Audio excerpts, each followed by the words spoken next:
We might be protecting them in the short term, but we're under-preparing them for the long term.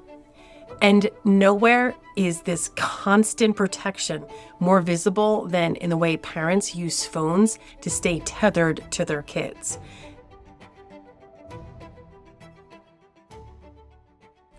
Hey friends, and welcome back to our Conversation Book Club. Today, we're digging into Chapter 10 of Disconnected, a chapter that pushes us to see how fear quietly sneaks into our parenting, often without us noticing. We live in an age where every danger feels closer than it is, and without realizing it, we can start clipping our kids' wings in the name of keeping them safe. Now, Kersting says on page 173, we are living in fear, and we are projecting this fear upon our children without even realizing it. 10 or 20 years ago, if there was a kidnapping in rural Mississippi, we didn't know about it. Now, the story is transmitted to our brains over and over again. Humans have always feared for their children's safety. That's not new.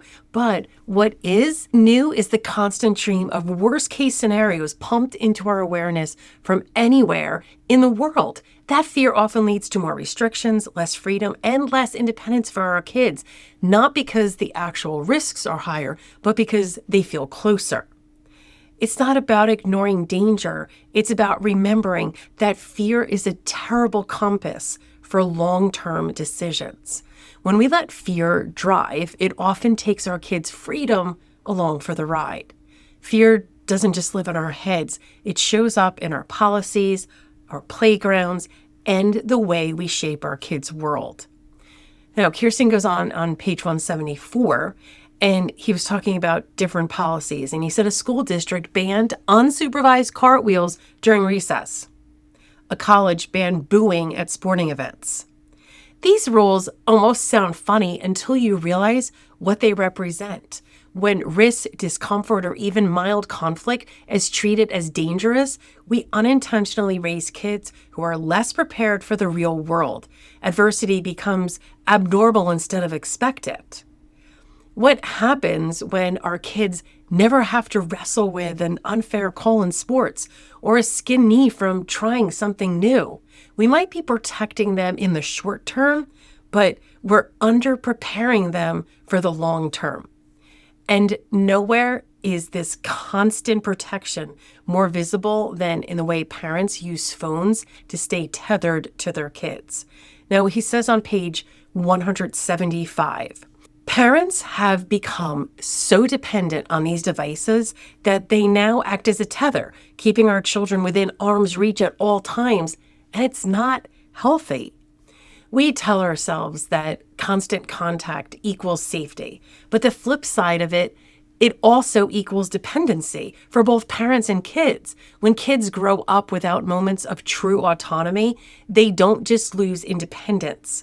They lose trust in their own ability to handle the unexpected. Are we tracking our kids to keep them safe, or because we feel uneasy without knowing their every move? This reminds me of a moment that shows what can happen when a kid has to figure something out on their own without a safety net. And the name of the story is called The Wrong Bus, and you can share it with your kids. Ben's mom usually picked him up right at the bus stop, but one rainy Thursday, traffic was backed up for miles. By the time she got there, Ben was gone. Panic kicked in until she saw him about 10 minutes later walking up the street, soaked but smiling. "What happened?" she asked. He shrugged. "I figured you got stuck, so I just walked home." It wasn't a big adventure, no epic survival story, but it was his solution, and the pride in his face said it all, that he handled it. And here's the lesson for kids. Sometimes independence isn't about big leaps. It's about small moments when you prove to yourself you can handle things without help. And here are a few questions you can ask. Have you ever figured something out on your own when things didn't go as planned? How did it feel afterwards? But independence gets a lot harder to learn when our kids, and even we, are used to access and instant answers. Now, Kersting says on page 176, We have become accustomed to being able to reach out to our children and others at a moment's notice. And in many ways, this is not a good thing. When every question gets a quick text, every need gets an immediate solution, and every gap in conversation gets filled with a screen, we're training ourselves and our kids to be impatient. Waiting feels uncomfortable, but patience is a muscle, and without using it, it weakens. We can't teach our kids to delay gratification if we never model it for ourselves. That might mean letting them sit with a problem a bit longer, or letting ourselves sit with uncertainty too. And speaking of patience, one of the hardest things for parents is resisting the urge to jump in and solve everything for our kids. Now, on page 179, Kersting says, let your children learn to do things on their own. Don't do everything for them. Struggle isn't a sign that something is wrong. It's the training ground for confidence. Every time we solve a problem for our kids, we rob them of the chance to discover they can solve it themselves. Think back. What's one thing your child learned to do completely on their own? Did it come out perfect? Probably not. But the pride that comes with, I did it myself, is worth more than a perfect outcome. Sometimes the best way to help a child grow is to let them take a challenge in bite-sized pieces. No rescues, no shortcuts, just enough space for them to surprise themselves. And this reminds me of another story that you can share with your child. It's called Sophie on the Ladder. Sophie had a secret. She was afraid of heights. Not roller coaster heights, just any heights. Even climbing 2 steps on a stepladder made her knees shake. She never told anyone. She'd just find a way to avoid it. Oh, I'll hold that box, or you can hang the lights. One Saturday, her dad was changing a light bulb in the kitchen. The stepladder was already opened. Without thinking too much, Sophie put one foot on the first step, then the second. Her heart thumped. Her hands gripped the top rail tight. She didn't go further. She just stood there for a moment, looking around from her high perch.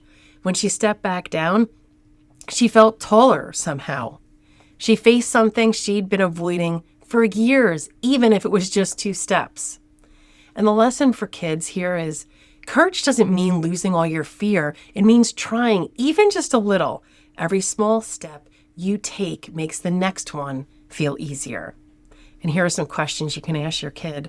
Is there something you've been avoiding because it feels scary? What's one small step you can take toward it? And how do you think you'd feel after trying? So to wrap things up, this chapter is a reminder that leadership, ours and our kids, is built in the small, everyday moments. When we choose courage over control, it's in letting them ride their bike a little further, walk to a friend's house without texting every 5 minutes, or solve a school issue without us emailing the teacher first.